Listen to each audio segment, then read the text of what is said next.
Guys, pitas tayong okra, oh. Lubog pa rin. 10 araw na po nakalubog yan, kaya ganyan ang itsura. Hindi mapatabaan, puro ano lang.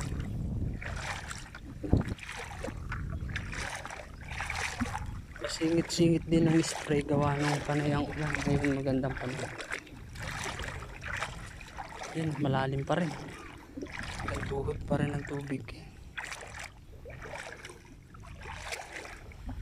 Nakakapitas pa naman kahit na pambili lang ng ulam. Hindi natin mapatabaan at lubog eh.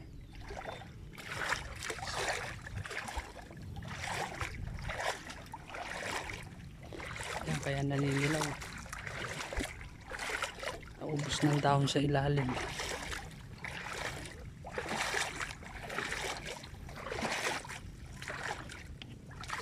Tubig.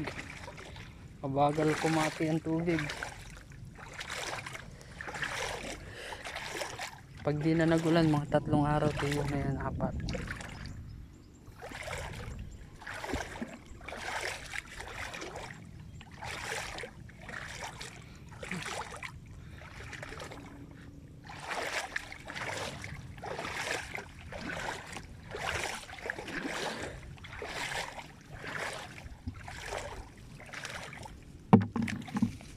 Muna tayo.